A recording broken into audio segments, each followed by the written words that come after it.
During World War I, the Freemasonic governments managed to destroy the Islamic Caliphate and annex all its territories. The part now called Iraq was put to British mandate, and current borders were defined by them and through the Iran-Iraq War. During World War II, Germany was completely annexed by Britain and France, along with the United States, another Masonic nation, and the Soviet Union. Under complete Masonic control, an economic union may suffice, but to keep it there, they would need a military union, and that union would be none other than the UN. There will be one currency, one economy, and one government.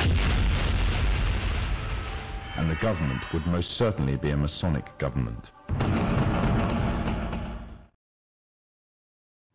O Muslims, let me tell you something that you should need to know. There's a report that's been put out. This report has been developed in America. It is what most of the governments in the world today are using as a ruler and a parameter to judge Muslims, to evaluate Muslims, to diagnose Muslims. And let me read to you what they have said concerning us.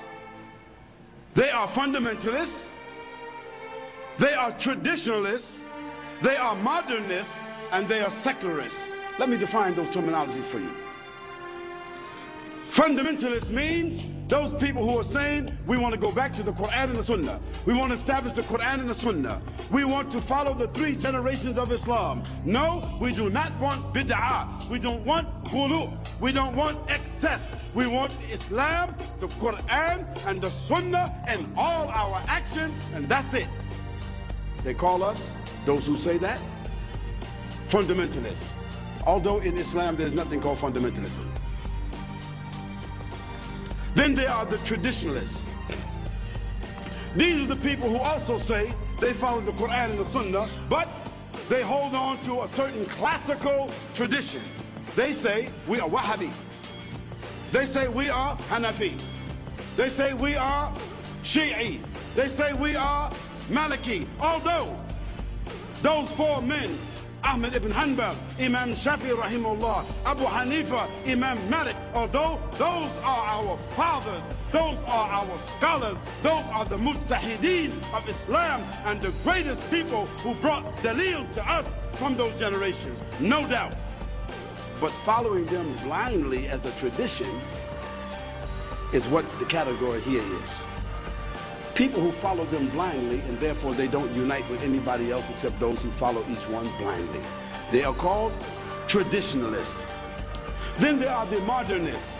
The modernists are those who want to make a new interpretation of the Quran. They want to make a new interpretation of the Sunnah. They want to make a new interpretation of Islam. In fact, they are the people who may want to join all the religions together to have what they call peaceful coexistence. They are the people who call themselves Wahdatul Adyan. That is, they want to join with all the religions together. Hinduism, Buddhism, Christianism, Semitism, so on, so on, so on, so on, so. Make it one all religion. It even sounds funny, don't it? We have before us the opportunity to forge for ourselves and for future generations a new world order.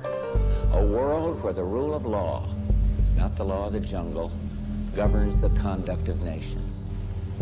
When we are successful, and we will be, we have a real chance at this new world order, an order in which a credible United Nations can use its peacekeeping role to fulfill the promise and vision of the UN's founders. We don't know who might become the leader of this new world religion.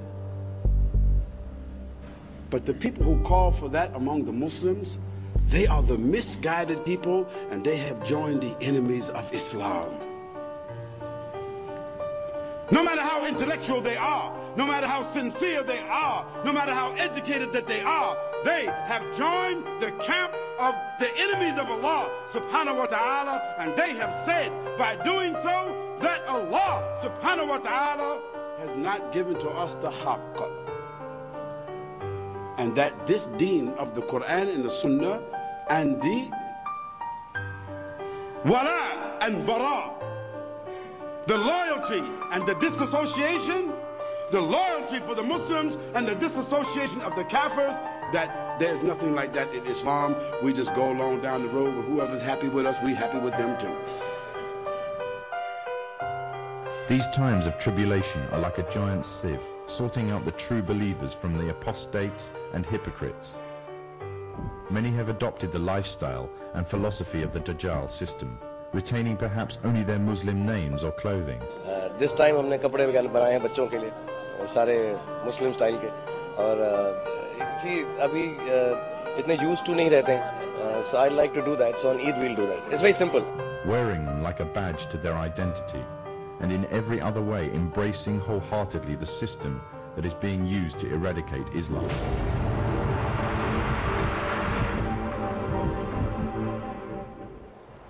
A system that stood still whilst mothers saw their children dragged away by soldiers during the night, never to return, simply because they spoke out against being refugees in their own homeland. And the same system that said nothing to the tyrant, that gassed women and children simply because he danced the Masonic tune.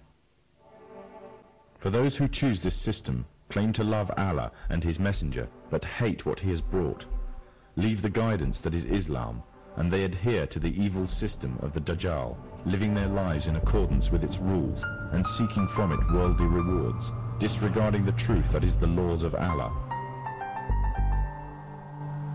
O Muslims, they have come up also with a formula.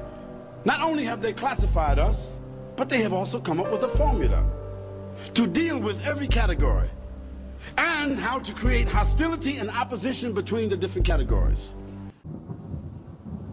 The Prophet Muhammad said that a time would come when the whole world would gather around to plan the destruction of the Muslims, as if they were gathered around a table to take part in a meal.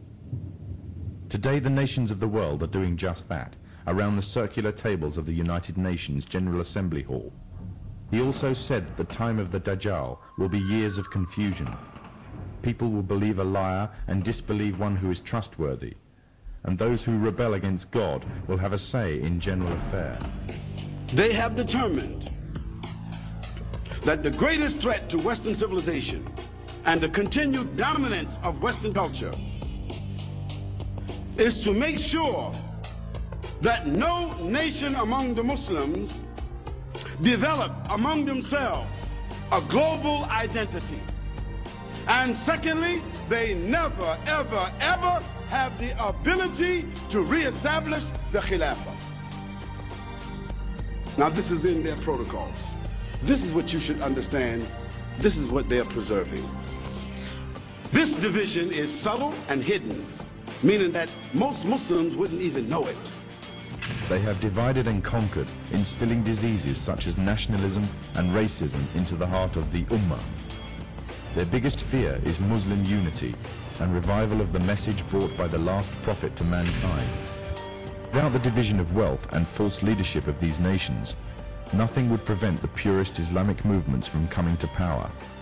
And Muslim unity is the greatest fear of the forerunners to the Dajjal.